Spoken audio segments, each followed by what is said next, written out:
I'm Christopher Hitchens, and implausible though it may seem, I want to talk about the Ten Commandments. Who am I, you may well ask, to instruct or advise you on these grave matters, but even Moses himself was a revisionist and issued at least 4 versions of the Decalogue, or the top 10. So if he can be a revisionist, well, so can I. Picture then, if you will, that I'm not just taking a blue pencil, but an actual chisel, and seeing if these tablets of stone could possibly stand a bit of an update for our time. Numbers 1 and 2 actually don't have anything to do with ethics at all. They are injunctions. They remind or instruct you that I am the Lord thy God, that thou shalt have no other gods before me, and they forbid the making of graven images. The commandment against the making of graven images, or images of God, is very upsetting to many Catholics, who often leave this bit of the commandment out, because where would Christian art and devotional painting be if you couldn't make impressive images of God, his son, his son's mother? Then we are rather sternly ordered not to take the name of this God in vain, and it's then added rather superfluously that you won't be held guiltless if you do take the name of this Lord in vain. Well, no one has ever worked out exactly how to obey this commandment. Is it taking the Lord's name in vain to shout, God is great, while blowing yourself up and killing innocent people? Some say it's obedience to the law of God. When I say God knows, I really mean I think that nobody knows. It's usually wise when promulgating eternal laws to be clear about what you mean. Remember the Sabbath day to keep it holy. The Christians who want this inscribed in courtrooms and in schoolrooms would end up taking Saturday off rather than Sunday, because this program of commandments is actually a program for the establishment of a fundamentalist Jewish state. Commandment number 5 enjoins that thou shalt honor thy father and thy mother, which seems reasonable enough. It's an interesting commandment because when given in full, it says that if you do so, you will have a longer tenure of the land that's been promised to you. It's one of the few commandments that comes with an inducement, if you will. It even seems to suggest that you should honor your father and mother because you expect a legacy from them. Number 6, thou shalt not kill. Almost immediately after the events at Sinai and the delivery of these instructions by God from the top of the mountain, Moses orders all his supporters to draw their swords and kill all their friends and brothers for their profanity.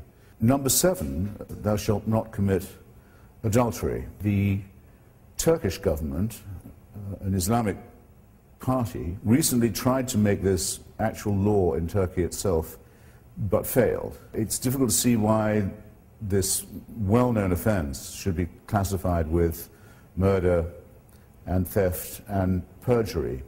Usually the punishment for those who commit it is what you might call self-inflicted. Commandment number 8, thou shalt not steal. Very little to quarrel with here.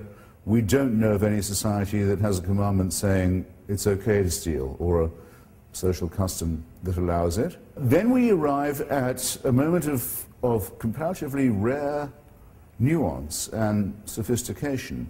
Thou shalt not bear false witness against thy neighbor. The idea of convicting someone who is innocent by bearing false testimony against them is and should be shocking to the entire human conscience. So this is not only one of the finest of the commandments, maybe the finest, but in its stress on the not and the false witness against, it shows a very rare and careful sense of the balance and scruple that's required for judgment and justice. The last of, at least this version of the Ten Commandments, is also sometimes famous by its number, number 10.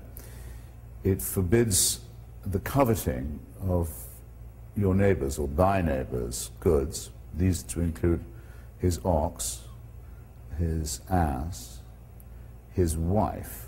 I think there may be 3 thinkable objections here. First and most obvious, it considers the female of the human species to be equivalent to the chattel. Second, by way of objection, it's the only commandment that punishes thought. Here you're not forbidden to do anything.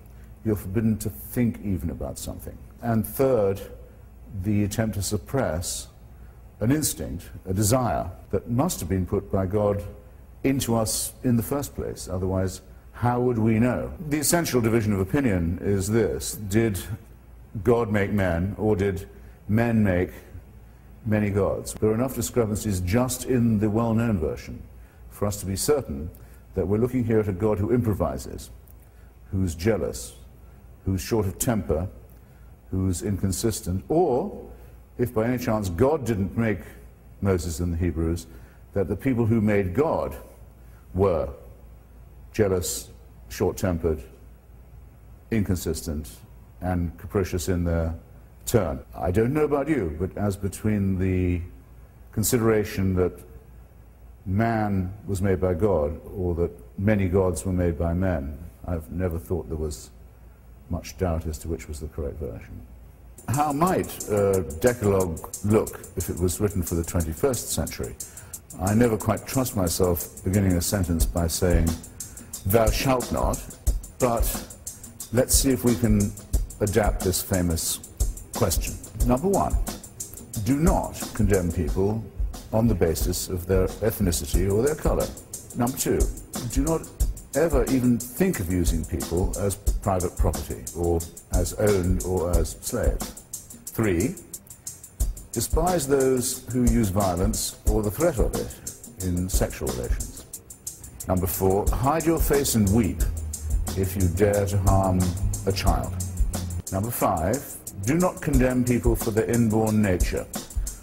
Why would God create so many homosexuals only in order to torture and destroy them? Number six, be aware that you too are an animal and dependent on the web of nature. Try and think and act accordingly. Number seven, don't imagine that you can escape judgment if you rob people with a false prospectus rather than with a knife. Number eight, turn off that fucking cell phone. You can have no idea how unimportant your call is to us. Number nine, denounce all jihadists and crusaders for what they are: psychopathic criminals with ugly delusions and terrible sexual repressions. Number 10, be willing to renounce any god or any faith if any holy commandments should contradict any of the above. In short, don't swallow your moral code in tablet form.